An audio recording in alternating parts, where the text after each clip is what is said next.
서울 한복판 새벽 3시 대형병원 도성의료재단 지하 주차장에서 검은색 비닐봉투 하나가 발견되었습니다. 그 안에는 찢어진 의료기록지와 누군가의 혈액이 묻은 장갑이 들어 있었지요. 익명의 제보자는 떨리는 목소리로 말했습니다. 이 병원에서 사람이 죽었어요. 언론사 사회부 기자 은주는 그날 아침 일찍 출근했습니다. 책상 위에 놓인 제보 파일을 펼치자 도성의료재단이라는 이름이 눈에 들어왔어요. 또 대형병원 비리인가? 은주는 작게 한숨을 내쉬었습니다. 이런 사건은 이미 여러 번 취재했었지요. 하지만 이번엔 뭔가 달랐어요. 제보 내용이 구체적이었습니다. 불법 장기 이식, 위조된 사망진단서, 그리고 30년 전부터 이어져 온 출생기록 조작. 은주의 손가락이 키보드 위에서 멈췄습니다. 출생기록 조작이라니. 은주는 올해 41살이었습니다. 대학에서 신문방송학을 전공하고 졸업 후 곧장 언론사에 입사했지요. 처음엔 연예부 막내 기자였어요. 하지만 은주는 가벼운 기사보다 사회의 어두운 면을 파헤치는 일에 더 끌렸습니다. 왜 하필 그런 힘든 일을 하려고 해? 선배 기자들이 물었을 때 은주는 이렇게 대답했었지요. 누군가는 해야 하니까요. 그렇게 사회부로 옮긴 지 15년. 은주는 이제 부패한 권력과 맞서는데 익숙한 기자가 되어 있었습니다.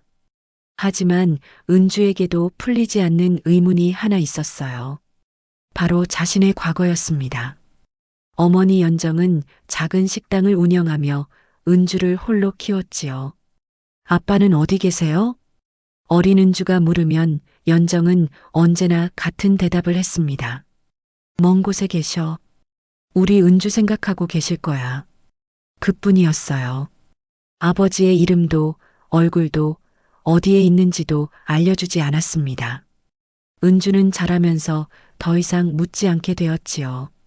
어머니가 힘들어하는 게 느껴졌으니까요. 그런데 이상한 건 연정이 은주의 과거에 대해 유난히 예민하게 반응한다는 거였습니다. 엄마, 내 출생신고서 좀 볼 수 있을까요? 20살 때 은주가 물었을 때였어요. 연정의 얼굴이 새하얗게 질렸습니다. 왜 그게 필요해? 그냥 궁금해서요. 나중에 줄게. 지금은 어디 뒀는지 모르겠어.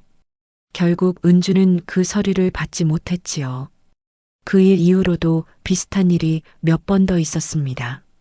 마치 어머니가 무언가를 숨기고 있는 것처럼 느껴졌어요. 은주는 다시 제보 파일로 시선을 돌렸습니다. 도성의료재단. 그 이름이 낯설게 느껴지지 않았어요. 어디서 들어본 것 같은데. 은주는 서랍 깊숙한 곳에서 낡은 수첩을 꺼냈습니다. 몇 년 전 어머니 몰래 찾아낸 오래된 영수증이 끼워져 있었지요. 영수증 상단에 적힌 병원 이름, 도성의료재단 산부인과. 은주의 심장이 빠르게 뛰기 시작했습니다. 이게 내가 태어난 병원? 은주는 급히 인터넷 검색창을 열었어요. 도성의료재단은 서울에서 손꼽히는 대형 병원이었습니다. 특히 산부인과와 내과로 유명했지요. 하지만 최근 몇 년간 의료사고 의혹이 몇 차례 제기되었던 곳이기도 했어요. 은주는 병원 홈페이지를 클릭했습니다. 이사장 소개 페이지에 한 남자의 사진이 떠올랐지요. 이사장 도연. 나이는 55살쯤으로 보였습니다. 차갑고 날카로운 인상이었어요. 사진 속 그의 눈빛은 어딘가 비정하게 느껴졌습니다. 은주는 곧바로 취재 계획을 세우기 시작했어요. 먼저 병원 내부 관계자를 접촉해야 했습니다. 그리고 30년 전 출생 기록을 확인할 방법을 찾아야 했지요. 쉽지 않겠는걸. 은주는 중얼거렸습니다. 대형 병원일수록 보안이 철저하니까요. 하지만 은주에게는 15년간 쌓아온 취재 노하우가 있었어요. 그리고 무엇보다 이번 사건은 남의 일이 아니었습니다. 오후 2시 은주는 병원 근처 카페에서 첫 제보자를 만났습니다. 30 중반으로 보이는 여자였어요.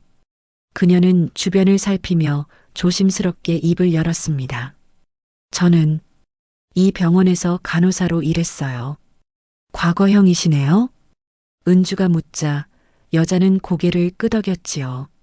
해고당했어요. 이상한 걸 봤다고 말했더니 무엇을 보셨는데요? 여자는 잠시 망설이다가 말했습니다.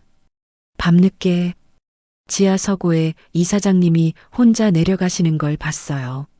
손에 서류 뭉치를 들고 계셨죠. 그게 왜 이상한가요? 그 서고는 30년 이상 된 오래된 기록들이 보관된 곳이에요. 보통은 아무도 안 가거든요. 은주의 눈빛이 날카로워졌습니다. 혹시 그 서류가 뭔지 아세요? 정확히는 모르지만 출생 관련 서류 같았어요. 은주의 가슴이 쿵 내려앉았어요. 출생 서류. 30년 전 모든 조각이 맞아떨어지는 것 같았습니다. 그날 밤 은주는 잠을 이룰 수 없었습니다. 머릿속이 복잡했어요. 취재해야 할 사건인가 아니면 자신의 과거를 파헤쳐야 하는 건가. 은주는 창밖을 바라보았습니다. 도심의 불빛이 반짝이고 있었지요. 그때 휴대전화가 울렸어요. 모르는 번호였습니다. 은주는 조심스럽게 전화를 받았지요. 여보세요? 기자님이시죠? 낯선 여자의 목소리였습니다. 차분하지만 어딘가 단호한 느낌이었어요. 누구시죠? 제 이름은 하림이에요. 법의학자입니다. 은주는 긴장했습니다. 어떻게 제 번호를? 기자님이 도성의료재단을 취재하신다는 얘기를 들었어요. 하림의 목소리가 낮아졌지요. 저도 그 병원을 조사하고 있거든요. 우리 만나야 할 것 같아요. 무슨 얘기를 하고 싶으신데요? 잠시 침묵이 흘렀습니다. 그리고 하림이 말했어요. 30년 전 그 병원에서 무슨 일이 있었는지 알아요. 그리고 기자님이 그 사건과 연관되어 있다는 것도요. 은주의 손이 떨렸습니다. 무슨 소리예요? 직접 만나서 얘기하죠. 내일 오전 10시 한강공원 여의도 쪽으로 나오세요. 하림은 그 말을 끝으로 전화를 끊었습니다. 은주는 한동안 멍하니 휴대전화를 들고 있었어요. 가슴이 두근거렸습니다. 두려움과 기대가 뒤섞인 기분이었지요. 다음 날 아침, 은주는 일찍 집을 나섰습니다. 한강공원으로 향하면서 계속 어젯밤 전화가 떠올랐어요. 나와 연관되어 있다니. 벤치에 앉아 기다리는 동안 누군가 다가왔습니다. 30대 후반으로 보이는 여자였어요. 단정한 옷차림에 지적인 인상이었지요. 은주 기자님이시죠? 하림 씨세요? 두 사람은 악수를 나눴습니다. 하림은 가방에서 두꺼운 파일을 꺼냈어요. 이걸 보세요. 파일 안에는 오래된 문서 사본들이 들어 있었습니다. 은주는 첫 장을 펼쳤지요. 그 순간 눈앞이 하얗게 변하는 것 같았어요. 문서 상단에 적힌 이름. 박은주 마이너스 출생일 1984년 3월 15일. 자신의 이름이었습니다. 하지만 이상한 점이 있었어요. 같은 날짜에 기록된 출생 파일이 하나 더 있었던 거예요. 이게 뭐죠? 은주의 목소리가 떨렸습니다. 하림은 진지한 표정으로 말했지요. 기자님, 30년 전 그 병원에서 2명의 아기가 태어났어요. 같은 날, 같은 시간에요. 그게 왜? 하나는 재벌가의 딸이었고 하나는 일반인의 딸이었죠. 하림은 잠시 말을 멈췄습니다. 그리고 조심스럽게 입을 열었어요. 그런데 한 아이가 의료사고로 죽었어요. 그날 밤에 은주의 얼굴이 창백해졌습니다. 설마, 네. 누군가 두 아이의 신분을 바꿨어요. 하림의 말에 은주는 숨이 막혔습니다. 그럼 나는 누구예요? 하림은 대답하지 않았어요.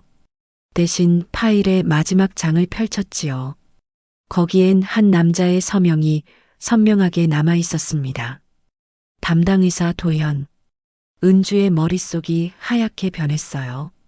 모든 것이 뒤엉켰습니다. 기자님, 조심하세요. 하림이 낮은 목소리로 말했습니다. 도현 이사장은 이 비밀을 지키기 위해서라면 뭐든 할 사람이에요. 은주는 파일을 꼭 쥐었어요. 손이 떨렸지만 눈빛만은 흔들리지 않았습니다. 이건 이제 단순한 취재가 아니었어요. 자신의 존재 자체에 대한 질문이었습니다. 나는 누구인가? 왜 엄마는 이 모든 걸 숨겼을까? 은주는 천천히 고개를 들었지요. 그리고 결심했습니다.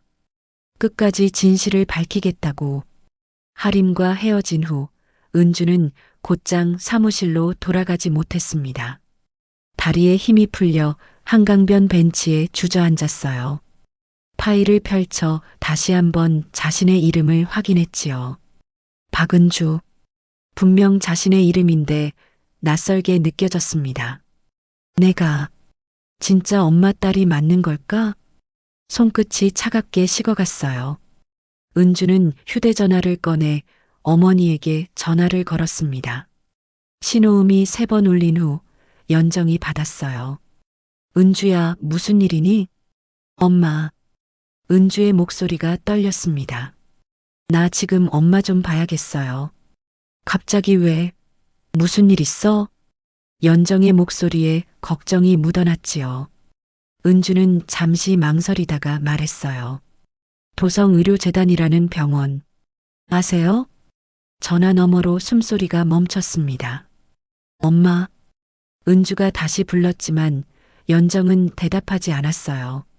몇 초간의 침묵이 흘렀지요. 그리고 연정이 떨리는 목소리로 말했습니다. 저녁에 집에서 보자. 엄마, 지금 말해줘요. 은주야, 제발. 연정의 목소리가 간절했어요. 집에서 얘기하자. 응? 은주는 더 묻지 못했습니다. 어머니의 목소리에서 두려움이 느껴졌으니까요.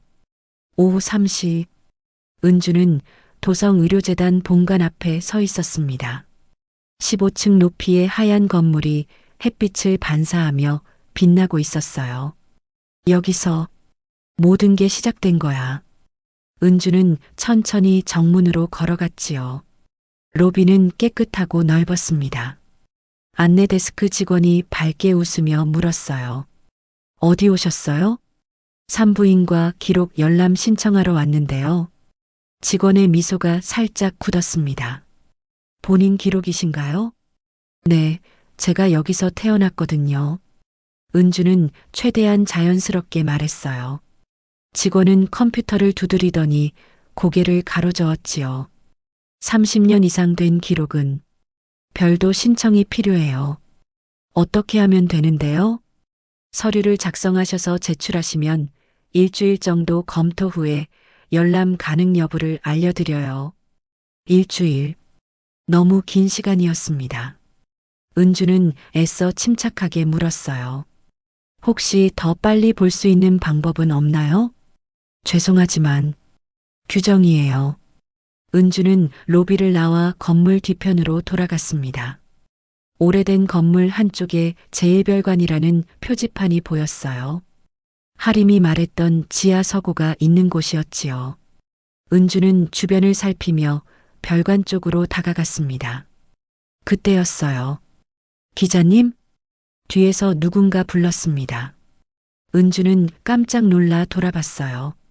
정장 차림의 중년 남자가 서 있었지요. 누구세요? 은주가 경계하며 물었습니다. 남자는 명함을 꺼내 건넸어요. 도성의료재단 홍보실장 김태수. 제가 기자님 취재하신다는 얘기 들었습니다. 남자의 목소리는 부드러웠지만 눈빛은 차갑게 느껴졌어요. 어떻게 절? 은주가 당황해서 묻자 김태수가 웃었습니다. 병원도 나름 정보망이 있거든요. 이사장님께서 기자님을 만나고 싶어 하십니다. 도연 이사장이요? 네. 지금 시간 괜찮으시면. 은주는 잠시 망설였습니다. 도연을 직접 만나는 건 위험할 수도 있었어요. 하지만 동시에 기회이기도 했지요. 알겠습니다. 은주는 고개를 끄덕였어요. 김태수는 은주를 본관 최상층으로 안내했습니다. 엘리베이터가 15층에 멈추자 넓은 복도가 나타났지요. 끝까지 걸어가자 이사장실이라는 문패가 보였어요. 문이 열렸습니다. 넓은 사무실 안쪽 커다란 책상 뒤에 한 남자가 앉아 있었어요. 도연이었습니다. 홈페이지에서 봤던 것보다 실제로 보니 더 냉정해 보였지요. 55살이라고 하기엔 젊어 보였어요. 하지만 눈가의 주름에서 세월이 느껴졌습니다. 앉으세요, 은주 기자님. 도연이 손짓했어요. 목소리는 부드러웠지만 어딘가 위압적이었습니다. 은주는 의자에 앉았습니다. 도연은 천천히 은주를 바라보았어요. 마치 무언가를 확인하듯 시선이 움직였지요. 우리 병원을 취재하신다면서요? 네, 제보가 들어와서요. 은주는 침착하게 대답했습니다. 도연이 옅게 웃었어요. 무슨 제보인데요? 불법 장기 이식과 출생기록 조작에 관한 내용이었습니다. 도연의 표정이 미세하게 굳었습니다. 출생기록 조작이라. 도연은 손가락으로 책상을 두드렸어요. 규칙적인 소리가 사무실에 울렸지요. 근거는 있으신가요? 그걸 확인하려고 여기 온 겁니다. 은주의 목소리는 흔들리지 않았어요. 도연이 의자를 뒤로 젖히며 말했습니다. 기자님, 30년 전 기록을 왜 찾으려고 하시죠? 제보 내용이 30년 전 일이었으니까요. 정말 그뿐인가요? 도연의 눈빛이 날카로워졌습니다. 은주의 심장이 빠르게 뛰었어요. 이 사람, 뭔가 알고 있어. 하지만 겉으로는 태연한 척했지요. 무슨 말씀이세요? 혹시 기자님, 1984년생 아니신가요? 도연이 물었습니다. 은주의 숨이 멎었어요. 그게 왜 중요한데요? 아니, 그냥 궁금해서요. 도연은 다시 미소를 지었습니다. 하지만 그 미소는 온기가 없었어요. 기자님께 충고 하나 드리죠. 도연이 자리에서 일어났습니다. 창가로 걸어가 서울 시내를 내려다보았어요. 때로는 모르는 게 약이 될 때도 있습니다. 그게 무슨, 진실이 언제나 행복을 가져다 주진 않아요. 특히 오래된 진실은 더더욱. 도연이 돌아서서 은주를 똑바로 바라보았지요. 어머님은 잘 계시죠? 그 순간 은주는 온몸에 소름이 돋았습니다. 엄마를 어떻게 아세요? 은주의 목소리가 떨렸어요. 도연은 대답하지 않았습니다. 대신 책상으로 돌아가 버튼을 눌렀지요. 김 실장, 기자님 안내해드려. 문이 열리고 김태수가 들어왔어요. 은주 기자님, 이쪽으로요. 은주는 자리에서 일어났습니다. 나가면서 뒤를 돌아봤어요. 도연은 창밖을 보고 있었지요. 등 뒤로 보이는 그의 모습에서 차가운 기운이 느껴졌습니다. 병원을 나온 은주는 다리가 후들거렸어요. 근처 카페에 들어가 물을 한 잔 마셨습니다. 손이 떨려서 컵을 제대로 잡기도 힘들었지요. 엄마를 알고 있어. 도연의 마지막 말이 계속 맴돌았어요. 은주는 휴대전화를 꺼냈습니다. 하림에게 문자를 보냈지요. 도연 이사장을 만났어요. 이 사람 뭔가 숨기고 있어요. 곧 답장이 왔습니다. 조심하세요. 그 사람 위험해요. 저녁 7시. 은주는 어머니가 운영하는 식당에 도착했습니다. 작은 한식당이었어요. 연정인의 밥상이라는 간판이 따뜻하게 빛나고 있었지요. 문을 열고 들어가자 연정이 앞치마를 두른 채 나왔습니다. 왔니? 연정의 목소리는 평소와 달리 조심스러웠어요. 손님들은요? 오늘 일찍 문 닫았어. 연정은 은주를 안쪽 자리로 안내했습니다. 두 사람은 마주 앉았습니다. 연정이 준비해둔 된장찌개를 은주 앞에 놓았어요. 먼저 먹어. 하지만 은주는 수저를 들지 않았습니다.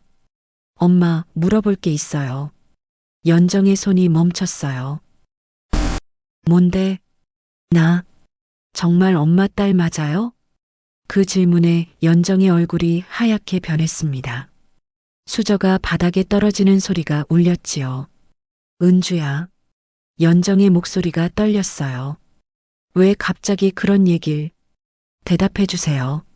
맞아요, 아니에요? 은주가 다그치듯 물었습니다. 연정은 고개를 숙였어요. 어깨가 미세하게 떨리고 있었지요. 한참 동안 침묵이 흘렀습니다. 그리고 연정이 작은 목소리로 말했어요. 넌 내 딸이야. 그럼 왜 도성의료재단 얘기만 나오면 그렇게 불안해하세요? 연정이 고개를 들었습니다. 눈가가 붉어져 있었어요. 은주야, 제발. 그 병원 일은 그만 파. 왜요? 위험해. 내가 다칠 수 있어. 연정의 목소리에 절박함이 묻어났지요. 은주는 어머니의 손을 잡았습니다. 엄마, 나 기자예요. 진실을 밝히는 게 내 일이에요. 이번엔 달라. 연정이 소리쳤어요. 식당 안에 연정의 목소리가 울려 퍼졌습니다. 이번엔 내 인생이 걸린 문제야. 연정의 눈에서 눈물이 떨어졌어요. 엄마가 지켜온 게 있어. 내가 평범하게, 행복하게 살 수 있도록. 그게 뭔데요? 은주가 물었지만 연정은 고개를 저었습니다. 말할 수 없어. 아직은. 언제요? 언제 말해줄 건데요? 은주의 목소리도 높아졌어요. 연정은 대답하지 않았지요. 그저 눈물만 흘렸습니다. 은주는 자리에서 일어났습니다. 엄마가 말 안 해주면 내가 직접 알아낼게요. 은주야. 연정이 딸의 팔을 붙잡았어요. 하지만 은주는 뿌리쳤습니다. 엄마, 미안해요. 하지만 난 알아야겠어요. 은주는 식당 문을 열고 나갔어요. 뒤에서 연정이 무너지듯 주저앉는 소리가 들렸지만 돌아보지 않았습니다. 밤 10시, 은주는 집에 돌아와 책상 앞에 앉았습니다. 하림에게서 받은 파일을 다시 펼쳤어요. 30년 전 기록, 2개의 출생 파일, 그리고 도연의 서명. 이 안에 답이 있어. 은주는 노트북을 켰습니다. 도성의료재단의 과거 기사를 검색하기 시작했지요. 1984년 3월. 그 시기에 병원에서 무슨 일이 있었는지 찾아야 했어요. 새벽 2시가 되어서야 은주는 한 가지 단서를 찾았습니다. 오래된 지역 신문 기사였어요. 도성의료재단 산부인과 신생아 사망사고 발생. 날짜는 1984년 3월 16일. 은주가 태어난 다음 날이었지요. 기사는 짧았습니다. 재벌가의 아기가 출산 도중 의료사고로 사망했다는 내용뿐. 하지만 그 다음 날 기사는 없었어요. 왜 후속 보도가 없지? 은주는 더 깊이 검색했습니다. 그리고 놀라운 사실을 발견했어요. 그 사건 이후 도연이 급격하게 병원 내에서 승진했다는 기록. 불과 3년 만에 이사가 되었고 10년 후엔 이사장이 되었지요. 뭔가 거래가 있었던 거야. 은주의 머릿속에 퍼즐 조각들이 맞춰지기 시작했어요. 재벌가 아기의 죽음, 신분 바꿔치기, 도연의 승진, 그리고 자신의 출생. 휴대전화가 울렸습니다. 모르는 번호였어요. 은주는 조심스럽게 받았지요. 여보세요? 거친 숨소리만 들렸습니다. 그리고 낮은 남자 목소리가 들려왔어요. 그만두세요. 누구세요? 더 파고들면 후회하게 될 겁니다. 전화가 끊어졌습니다. 은주는 휴대전화를 내려다보았어요. 손이 떨렸습니다. 하지만 은주는 포기할 수 없었어요. 이건 이제 단순한 취재가 아니었습니다. 자신의 정체성에 대한 문제였지요. 은주는 노트에 적었습니다. 해야 할 일. 1984년 3월 15일 병원 근무자 명단 확보. 재벌가 신원 파악. 하림과 함께 지하 서고 침투. 은주는 펜을 내려놓고 창밖을 바라봤어요. 서울의 야경이 깜빡이고 있었습니다. 진실을 밝혀야 해. 은주는 다짐했어요. 아무리 위험해도, 아무리 두려워도, 어머니가 숨긴 비밀, 도연히 지키려는 과거, 그 모든 것의 중심에 자신이 있다는 걸 알았습니다. 은주는 하림에게 문자를 보냈어요. 내일 밤 병원 지하 서고로 들어가요. 도와줄 수 있어요? 잠시 후 답장이 왔습니다. 알겠어요. 조심해요. 은주는 노트북을 덮었습니다. 침대에 누웠지만 잠이 오지 않았어요. 천장을 바라보며 생각했지요. 엄마, 미안해요. 하지만 난 알아야 해요. 내가 누구인지, 왜 태어났는지, 그리고 진짜 부모가 누구인지. 밤은 깊어갔지만 은주의 눈은 잠들지 않았습니다. 다음 날 밤이면 모든 것이 밝혀질지도 몰랐으니까요. 다음 날 오후, 은주는 회사에서 책상에 앉아 있었습니다. 하지만 일에 집중할 수 없었어요. 계속 휴대전화만 확인했지요. 하림에게서 연락이 오기를 기다리고 있었습니다. 오늘 밤 꼭 증거를 찾아야 해. 그때 부장이 은주를 불렀어요. 은주 기자, 잠깐 이리 와봐. 부장실로 들어가자 부장이 심각한 표정으로 앉아 있었습니다. 책상 위에는 서류 한 장이 놓여 있었어요. 이게 뭡니까? 은주가 물었습니다. 도성의료재단 측 변호사한테서 온 거야. 부장이 서류를 은주 쪽으로 밀었지요. 은주는 서류를 집어들었어요. 명예훼손 사전경고장. 손이 저절로 떨렸습니다. 아직 기사도 안 썼는데 명예훼손이라니요? 은주의 목소리가 높아졌어요. 부장은 한숨을 쉬었습니다. 은주 기자, 솔직하게 말해봐. 확실한 증거 있어? 지금 확보하는 중입니다. 그게 언제야? 부장의 눈빛이 날카로워졌지요. 회사는 소송 감당 못해. 증거 없으면 이건 접어. 부장님, 은주가 항의하려 했지만 부장이 손을 들어 막았어요. 나도 이해해. 은주 기자 성격 알잖아. 부장의 목소리가 조금 부드러워졌습니다. 하지만 회사 입장도 생각해야지. 대형 병원이라고 저쪽. 그래서 권력 있으면 다 덮을 수 있단 말입니까? 그런 게 아니라 부장이 말을 이었어요. 확실한 증거 가져와. 그럼 내가 끝까지 밀어줄게. 은주는 입술을 깨물었습니다. 부장의 말이 틀린 건 아니었으니까요. 일주일만 주세요. 3일. 그게 한계야. 은주는 부장실을 나왔습니다. 복도를 걸으며 주먹을 꽉 쥐었어요. 손톱이 손바닥에 박혔지만 아프지 않았습니다. 3일. 3일 안에 증거를 찾아야 해. 사무실로 돌아가는데 휴대전화가 울렸어요. 하림이었습니다. 은주는 급히 전화를 받았지요. 하림 씨? 은주 씨, 큰일 났어요. 하림의 목소리가 다급했습니다. 무슨 일이에요? 제가 어제 병원 근처에서 누군가한테 미행당했어요. 은주의 심장이 철렁 내려앉았어요. 지금 괜찮으세요? 네, 일단은요. 그런데 하림이 잠시 말을 멈췄습니다. 오늘 밤 계획 취소하는 게 좋겠어요. 왜요? 너무 위험해요. 저쪽에서 우리 움직임을 다 알고 있는 것 같아요. 은주는 창밖을 바라봤습니다. 멀리 도성의료재단 건물이 보였어요. 하얀 건물이 오후 햇살을 받아 빛나고 있었지요. 하림 씨, 저는 오늘 밤 갈 거예요. 은주 씨, 혼자서라도 갈 겁니다. 시간이 없어요.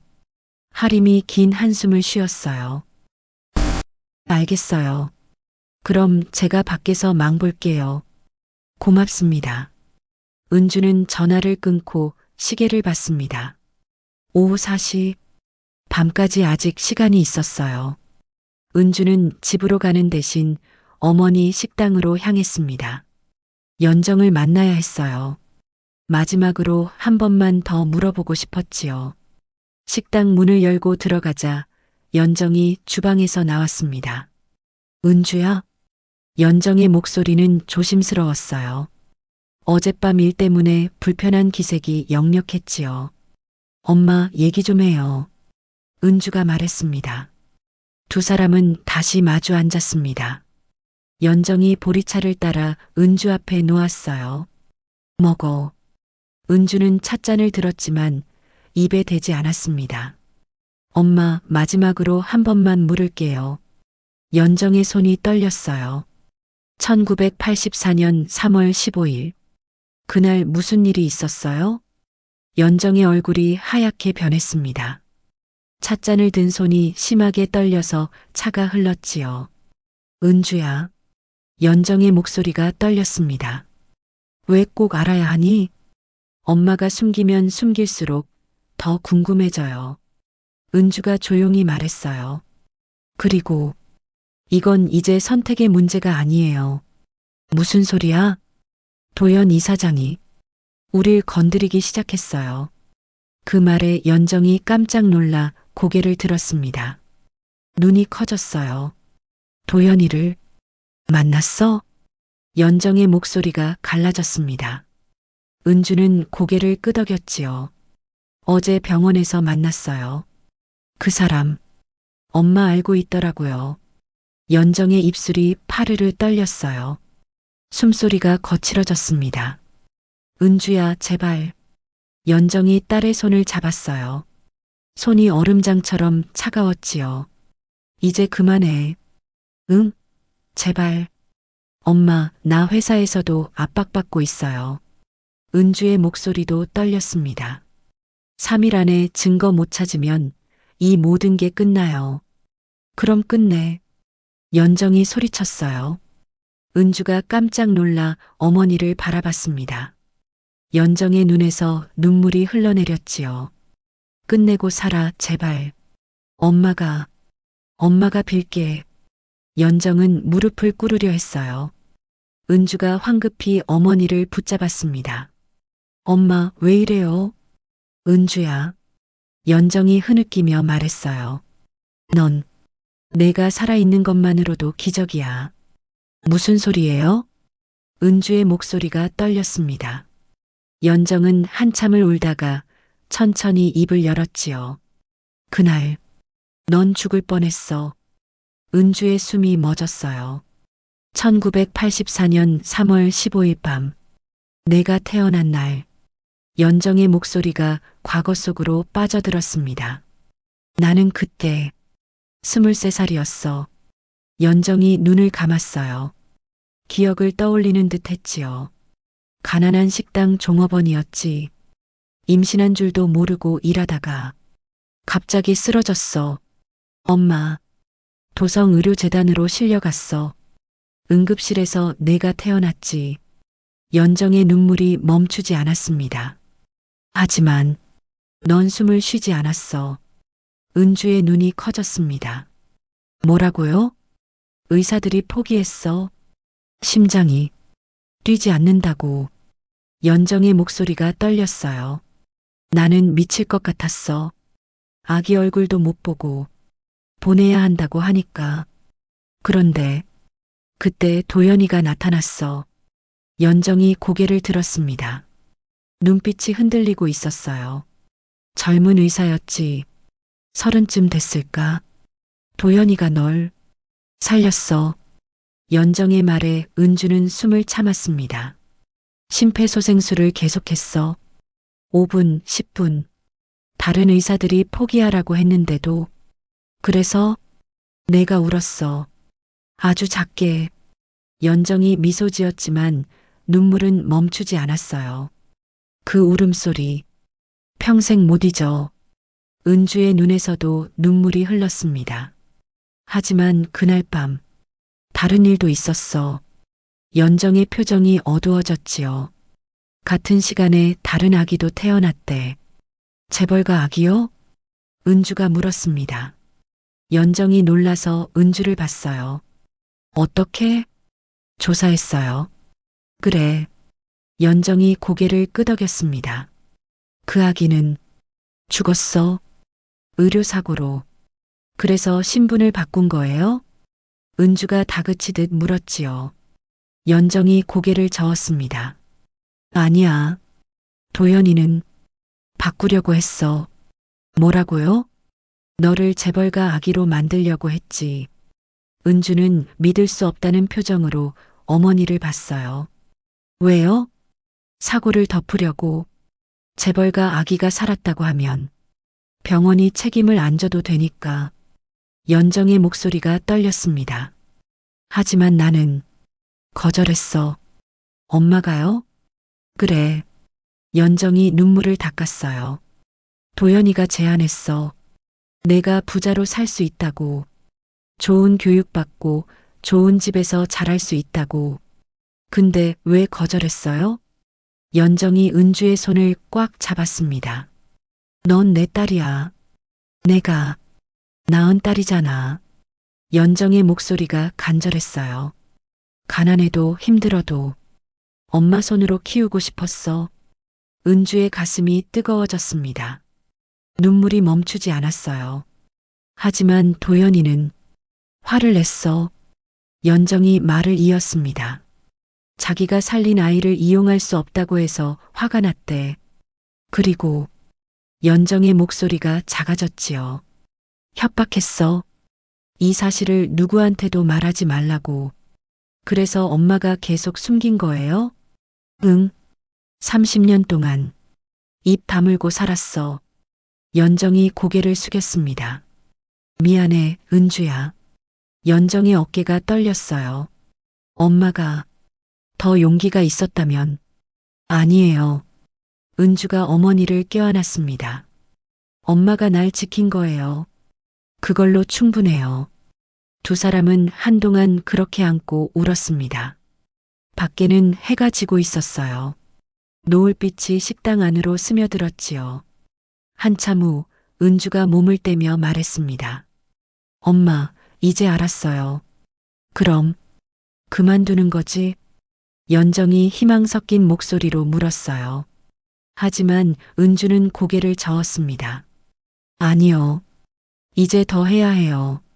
은주야. 엄마, 도연 이사장은 잘못한 거예요. 은주의 눈빛이 단호해졌지요. 의료사고를 덮으려고 거짓말했어요. 그리고 30년 동안 엄마를 협박했고요. 하지만 그 사람이 다른 사람들한테도 똑같은 짓을 했을 수 있어요. 은주가 연정의 손을 잡았습니다. 엄마, 나 기자예요.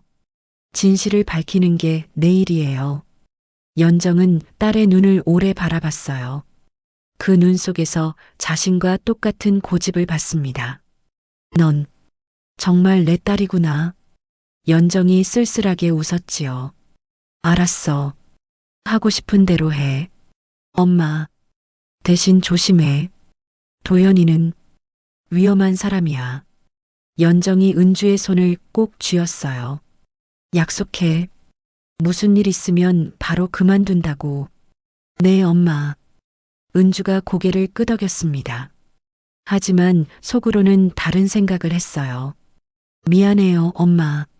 하지만 이건 끝까지 가야 해. 은주는 일어서서 식당을 나왔습니다. 뒤를 돌아보니 연정이 창가에 서서 딸을 바라보고 있었지요. 밤 11시, 은주는 도성의료재단 뒤편 골목에 서 있었습니다. 검은 옷을 입고 모자를 눌렀었어요. 손에는 손전등과 휴대전화가 들려 있었지요. 하림이 조금 떨어진 곳에서 주변을 살피고 있었습니다. 준비됐어요? 하림이 작은 소리로 물었어요. 은주는 고개를 끄덕였습니다. 제1별관 지하로 가야 해요. 거기 서구가 있대요. 두 사람은 조심스럽게 별관으로 다가갔습니다. 경비원이 순찰을 돌고 있었어요. 은주와 하림은 어둠 속에 숨어 기다렸지요. 경비원이 지나가자 재빨리 건물로 들어갔습니다. 복도는 어두웠어요. 비상등만 희미하게 켜져 있었지요. 계단이 저기 있어요. 하림이 앞장섰습니다. 두 사람은 지하로 내려가기 시작했어요. 계단을 내려가는데 아래에서 불빛이 보였습니다. 은주와 하림은 멈춰 섰어요. 누군가 지하에 있었던 겁니다. 어떻게 하죠? 하림이 속삭였어요. 은주는 조심스럽게 아래를 내려다봤습니다. 한 남자가 서류를 들고 복도를 지나가고 있었지요. 뒷모습이었지만 은주는 알 수 있었어요. 도연이었습니다. 왜 이 시간에? 은주의 심장이 빠르게 뛰었어요. 도연은 서고 문을 열고 안으로 들어갔습니다. 문이 닫히는 소리가 복도에 울렸지요. 지금이에요. 은주가 하림의 손을 잡고 빠르게 계단을 내려갔습니다. 서고 문 앞까지 왔을 때 안에서 소리가 들렸어요. 서류가 찢어지는 소리, 불타는 냄새. 은주는 휴대전화를 꺼내 동영상 촬영을 켰습니다. 그리고 문틈으로 조심스럽게 카메라를 들이밀었어요. 화면에 도연의 모습이 잡혔습니다. 그는 오래된 파일들을 새 통에 넣고 불을 붙이고 있었지요. 증거를 없애고 있어. 은주가 작게 중얼거렸습니다. 하림이 은주의 팔을 잡았어요. 빨리 나가요. 들키면 큰일 나요. 하지만 은주는 움직이지 않았습니다. 계속 촬영을 이어갔어요. 그때 도연이 고개를 들었습니다. 마치 누군가의 시선을 느낀 것처럼 천천히 문 쪽으로 고개를 돌렸지요. 은주와 하림의 눈이 커졌어요. 두 사람은 황급히 뒤로 물러났습니다. 하지만 늦었어요. 문이 활짝 열렸습니다. 도연이 서 있었습니다. 손에는 아직 타지 않은 서류가 들려 있었어요. 그의 얼굴에는 놀라움보다 차가운 분노가 어려 있었지요. 역시 올 줄 알았어. 도연이 낮은 목소리로 말했습니다. 은주는 휴대전화를 꽉 쥐었어요. 촬영은 계속되고 있었습니다. 은주 기자, 경고했잖아요. 도연이 한 걸음 다가왔습니다. 이제 후회하게 될 겁니다. 도연이 한 걸음 다가왔습니다. 은주는 본능적으로 뒤로 물러섰어요. 하지만 하림이 은주 앞으로 나섰지요. 이사장님, 저희가 뭘 찍었는지 아세요? 하림의 목소리는 떨리지 않았습니다. 도연이 걸음을 멈췄어요. 증거인멸 현장이요. 은주가 휴대전화를 들어 보였습니다. 화면에는 도연이 서류를 태우는 장면이 선명하게 담겨 있었지요. 도연의 얼굴이 굳었습니다. 턱 근육이 씹히는 게 보였어요. 그걸 어디 쓸 건가요? 방송국에 제보하겠어요. 은주가 단호하게 말했습니다. 30년 전 의료사고를 덮으려고 거짓말한 것, 출생기록을 조작하려 한 것, 그리고 지금 증거를 인멸하는 것까지요. 도연이 씁쓸하게 웃었어요. 기자님은 모르는군요. 뭐요? 그날 밤 내가 왜 그랬는지. 도연이 쇠통 옆에 주저앉았습니다. 갑자기 기운이 빠진 듯 보였어요. 재벌가 아기가 죽었어요. 도연의 목소리가 낮아졌지요. 의료진 실수였죠. 산소 공급이 제때 안 됐어요. 은주와 하림은 말없이 도연을 바라봤습니다. 병원은 문을 닫을 뻔했어요. 소송이 걸렸고 언론이 들끓었죠. 도연이 고개를 들었어요. 그때 은주 씨 어머니가 아기를 낳았어요. 도연의 눈에 과거가 어렸습니다. 죽은 아기처럼 보였죠. 심장이 뛰지 않았으니까. 그래서 살린 거예요? 은주가 조심스럽게 물었습니다. 도연이 고개를 끄덕였어요. 포기하지 않았어요. 계속 심폐소생술을 했죠. 왜요? 의사니까요. 도연의 대답은 간단했습니다. 그런데 병원 이사진이 제안했어요. 도연의 목소리에 괴로움이 묻어났어요. 죽은 재벌가 아기 대신 살린 아기를 내세우라고. 그럼 신분을 바꾸려고. 네. 하지만 은주 씨 어머니가 거절했죠. 도연이 쓰게 웃었습니다. 그분은 대단했어요. 가난해도 힘들어도 자기 딸을 지켰으니까. 은주의 가슴이 뜨거워졌어요. 어머니의 선택이 새삼 고맙게 느껴졌지요. 그래서 저는 협박했어요. 도연이 고개를 숙였습니다. 이 일을 누구한테도 말하지 말라고. 왜요? 엄마는 아무 잘못도 안 했는데. 병원을 지키려고요. 도연의 목소리가 떨렸어요. 이 병원은 제 인생 전부였어요. 은주는 도연을 바라봤습니다. 그의 눈에서 후회가 보였어요. 하지만 동정할 수는 없었지요. 이사장님, 은주가 입을 열었습니다. 병원을 지키려고 사람을 협박한 건 잘못된 거예요. 알아요. 도연이 대답했어요. 30년 동안 매일 알았어요. 그런데도 계속했잖아요. 무서웠으니까요. 도연이 두 손으로 얼굴을 감싸 쥐었습니다. 진실이 밝혀지면 제가 쌓아온 모든 게 무너질까봐. 하림이 한 걸음 앞으로 나섰습니다. 이사장님, 이제라도 바로잡으세요. 어떻게요? 직접 말씀하세요. 30년 전 일을. 도연이 고개를 저었어요. 이미 늦었어요. 아니에요. 은주가 말했습니다. 지금이라도 진실을 밝히면 적어도 양심은 지킬 수 있어요. 도연이 은주를 바라봤어요. 그의 눈에서 눈물이 흘렀지요. 은주 기자님, 도연의 목소리가 떨렸습니다. 미안합니다. 어머님께도 전해주세요. 은주는 고개를 끄덕였어요. 그 말 직접 하세요. 네. 기자회견 여세요. 모든 걸 밝히시고요. 도연이 망설였습니다. 손이 떨리고 있었어요. 제가 할 수 있을까요? 해야죠. 책임지는 거예요. 다음 날 오후 도성의료재단 대회의실. 기자들이 빼곡하게 모여 있었습니다. 은주도 그 안에 있었어요. 하림은 뒤편에 서서 지켜보고 있었지요. 도연이 단상에 올랐습니다. 플래시가 터졌어요. 도연은 깊게 숙여 인사했습니다. 죄송합니다. 그의 목소리가 마이크를 타고 회의실에 울려 퍼졌지요. 30년 전 저는 큰 잘못을 저질렀습니다. 도연이 준비한 원고를 펼쳤어요. 하지만 읽지 않았습니다. 그냥 마음속 이야기를 꺼냈지요. 1984년 3월 15일 우리 병원에서 의료사고가 있었습니다. 기자들이 술렁였어요.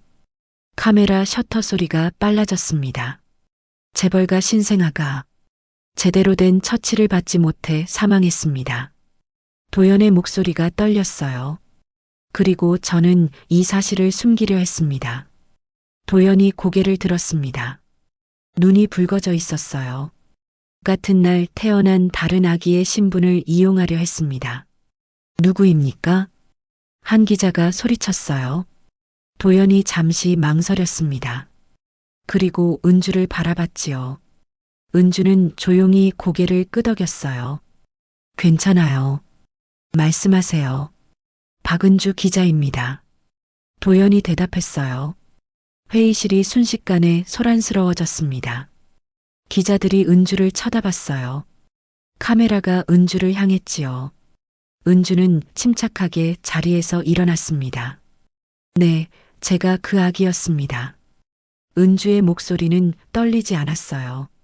하지만 제 어머니가 거절하셨습니다. 은주가 도연을 바라봤습니다.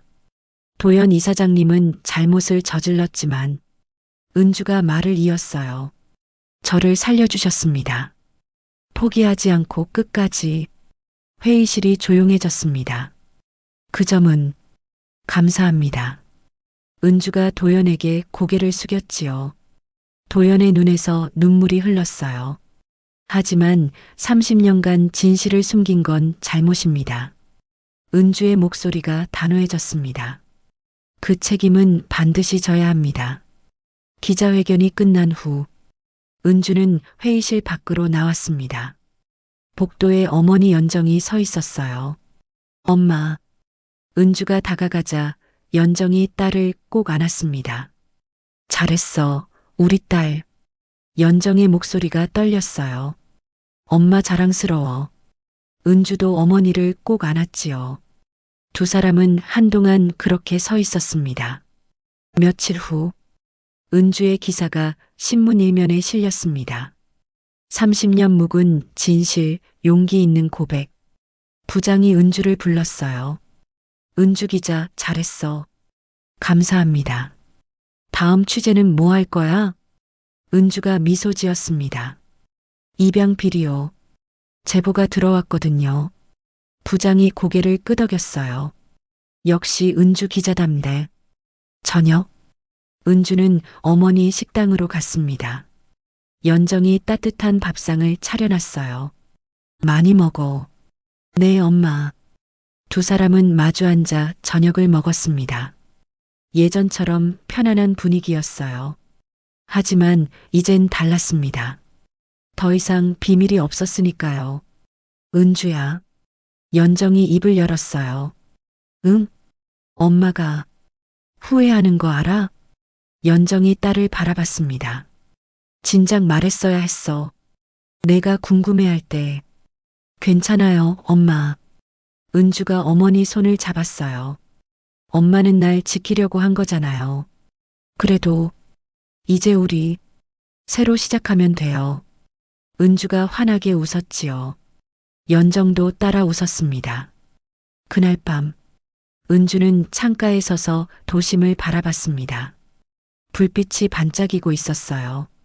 휴대전화가 울렸습니다. 하림이었어요. 은주 씨, 잘 지내요? 네, 하림 씨도요? 네. 그런데 말이에요. 하림의 목소리에 설렘이 묻어났습니다. 새 사건 하나 발견했어요. 같이 조사할래요? 은주가 미소 지었어요. 물론이죠. 그럼 내일 만나요. 네, 내일 봐요. 전화를 끄는 은주는 노트를 펼쳤습니다. 해야 할 일 목록을 적기 시작했어요. 새로운 취재, 새로운 진실. 은주의 눈빛에 다짐이 어렸습니다. 진실은 아프지만 그래도 말해야 해. 밤은 깊어갔지만 은주의 마음은 밝았습니다. 석 달이 흘렀습니다. 봄이 가고 여름이 왔어요. 서울 거리에는 초록이 가득했지요. 은주는 언론사 사무실 창가에 서서 밖을 바라봤습니다. 저 멀리 도성의료재단 건물이 보였어요. 하지만 이제 더 이상 하얀 건물이 아니었습니다. 철거 중이었지요. 이제 정말 끝이구나. 은주는 조용히 생각했어요. 도연은 법의 심판을 받았습니다. 의료사고 은폐, 증거인멸, 협박 혐의로 징역 3년을 선고받았지요. 병원은 결국 문을 닫았어요. 하지만 은주는 씁쓸했습니다. 도연이 자신을 살려준 사람이라는 걸 알았으니까요. 선과 악은 그렇게 간단하지 않아. 은주는 그렇게 배웠습니다. 사람은 누구나 빛과 그림자를 함께 가지고 있다고요. 휴대전화가 울렸어요. 하림이었습니다. 은주 씨, 오늘 저녁 시간 되세요? 왜요? 도연 이사장이 면회 신청했대요. 우리 둘 다요. 은주는 잠시 망설였습니다. 같이 갈래요? 하림이 조심스럽게 물었어요. 네, 가야죠. 은주가 대답했습니다. 마지막으로 할 말이 있을 것 같아요. 오후 4시, 은주와 하림은 교도소 면회실에 앉아 있었습니다. 차가운 유리창 너머로 도연이 들어왔어요. 죄수복을 입은 모습이었습니다. 훨씬 야위어 보였지요. 머리에 흰머리가 많이 늘었어요. 도연은 의자에 앉아 두 사람을 바라봤습니다. 와주셔서 고맙습니다. 도연의 목소리는 이전보다 부드러웠어요. 어떻게 지내세요? 은주가 물었습니다. 괜찮습니다. 이게 제가 받아야 할 벌이니까요. 도연이 쓸쓸하게 웃었어요. 여기 오니까 생각할 시간이 많더군요. 무슨 생각이요? 제 인생이요. 도연이 창밖을 바라봤습니다. 철창 너머로 하늘이 보였지요. 의사가 되었을 때가 가장 행복했어요. 왜요? 하림이 물었습니다. 사람을 살릴 수 있어서요. 도연의 눈에 과거가 어렸어요. 은주 기자님처럼 죽어가는 아이를 살렸을 때의 그 기쁨. 도연이 은주를 바라봤습니다. 그게 진짜 의사의 보람이었어요. 그런데 왜 길을 잃으셨어요? 은주가 조용히 물었지요. 도연은 한참을 침묵했습니다. 욕심 때문이었어요. 도연이 고개를 숙였습니다. 병원을 키우고 싶었어요. 유명해지고 싶었고요. 그래서 진실을 숨긴 거군요. 네. 부끄럽습니다. 도연의 목소리가 떨렸어요. 하지만 이제는 알아요. 진실을 숨기고 얻은 명예는 진짜가 아니라는 걸. 은주는 도연을 바라봤습니다. 그의 눈에서 진심이 느껴졌어요. 은주 기자님, 도연이 유리창에 손을 댔습니다. 정말 미안합니다. 알아요. 은주도 손을 들어 유리창에 댔어요. 두 사람의 손이 유리를 사이에 두고 마주했지요. 그리고 고맙습니다. 네. 도연이 놀란 표정으로 은주를 봤어요. 저를 살려주셔서요.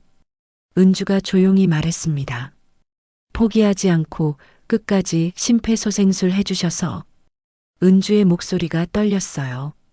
덕분에 저는 살아있어요. 도연의 눈에서 눈물이 흘렀습니다. 감사합니다. 은주 기자님. 저야말로요. 두 사람은 한동안 말없이 서로를 바라봤습니다. 용서라는 단어를 말하진 않았어요. 하지만 마음은 통했지요. 면회를 마치고 나오는 길, 은주는 하늘을 올려다봤습니다. 구름 사이로 햇살이 비치고 있었어요. 후련해요? 하림이 물었습니다. 네, 조금은요. 은주가 미소 지었어요. 이제 정말 끝난 것 같아요. 좋은 마무리였어요. 하림이 은주의 어깨를 툭 쳤지요.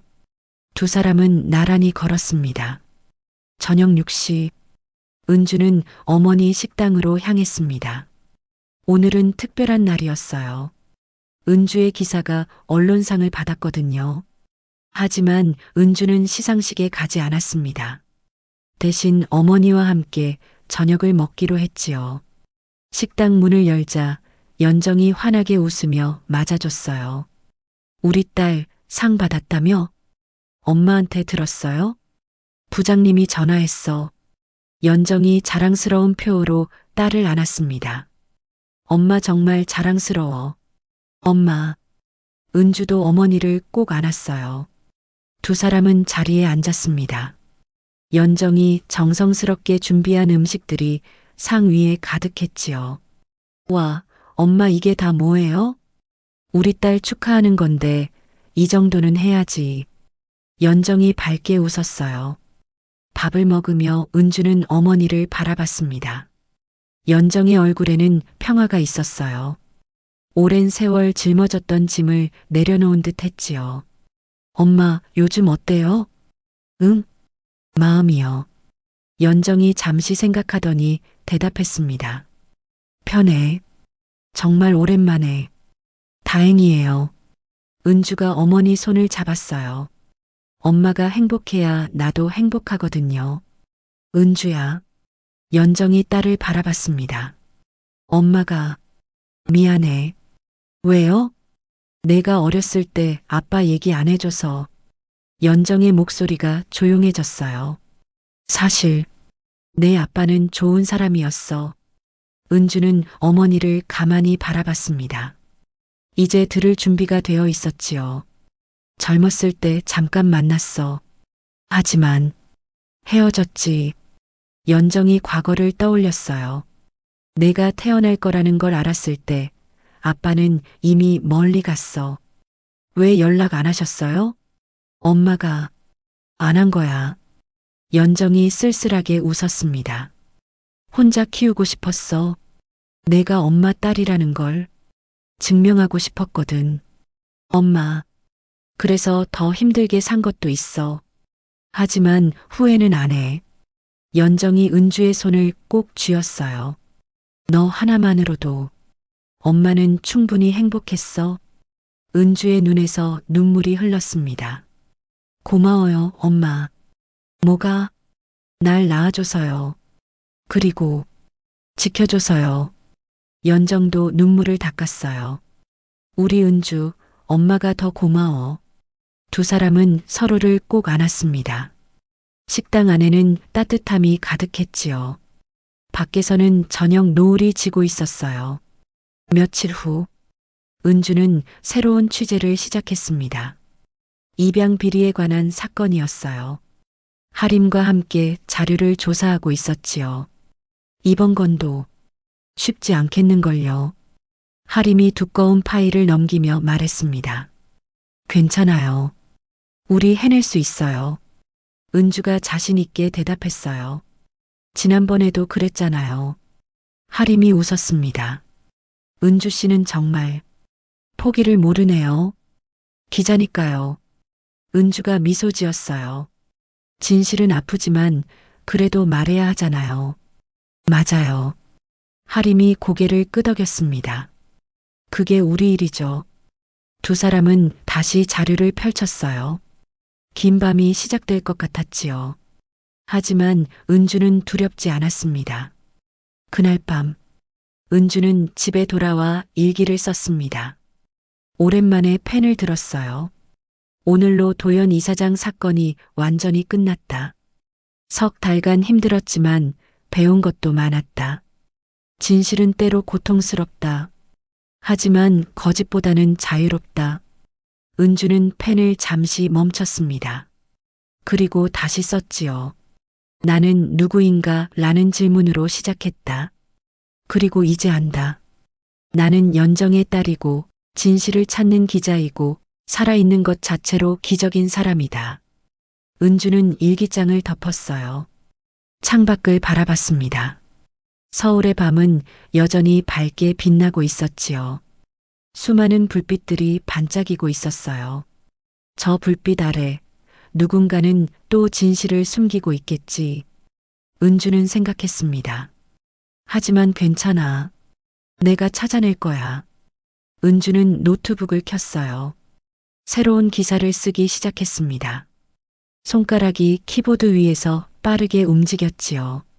밤은 깊어갔지만 은주의 방에는 불이 환하게 켜져 있었습니다.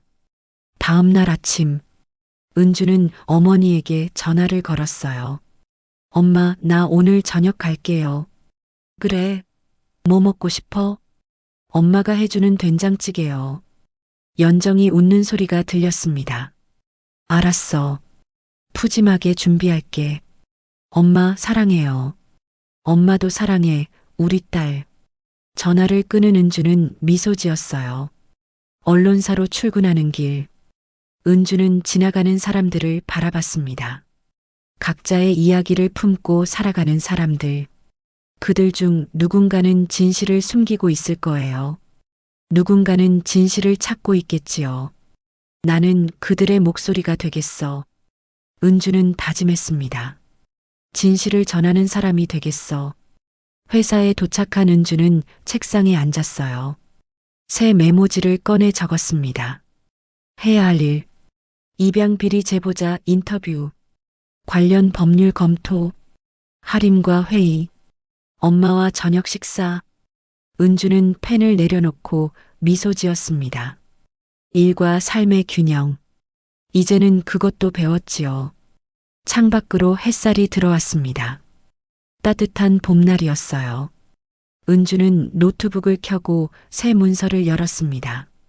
제목을 적었지요. 진실은 고통스럽지만 거짓보다 자유롭다. 커서가 깜빡였어요. 은주는 키보드에 손을 올렸습니다. 그리고 타이핑을 시작했지요. 새로운 이야기가 시작되고 있었습니다. 멀리서 도성의료재단 건물이 완전히 철거되고 있었어요. 옛것이 사라지고 새것이 들어서는 중이었지요. 끝이자 시작. 은주는 그렇게 생각했습니다. 모든 끝은 새로운 시작이라고. 고통스러운 진실도 결국은 자유를 준다고. 그리고 살아있다는 것, 그 자체가 이미 기적이라고. 진실은 고통스럽지만 거짓보다 자유롭다. 은주의 이야기는 이렇게 끝났습니다.